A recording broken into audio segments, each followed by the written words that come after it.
দেখো আমি কি কাটছি, গোটা একটা মোচা নিয়ে নিয়েছি, একদম তরতাজা মোচা। দেখো আঠা গলছে একদম, এই দেখো কত সুন্দর। দেখো এই দেখো, এই দেখো কত একদম শুদ্ধ টাটকা।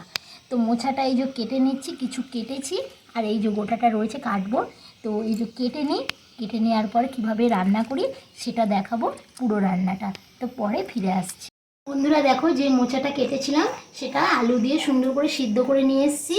আর এখানে রেখেছি, এটার মধ্যে আদা, জিরে, ধনে, শুকনো লঙ্কা, গোলমরিচ একসঙ্গে বেটে নিয়েছি।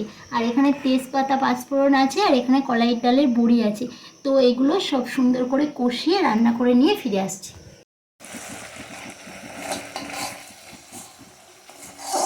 দেখো বন্ধুরা, মশলা কষানো প্রায় হয়ে গেছে, মশলা থেকে তেল ছেড়ে দিয়েছে। আর বেশি কষাবো না, তাহলে মশলাটা একদম তিতো হয়ে যাবে। তো এর মধ্যে হালকা একটু মিষ্টিও আমি দিয়ে দিয়েছি। এবারে মোচা সিদ্ধটা এই কড়াইটার মধ্যে দিয়ে দেবো।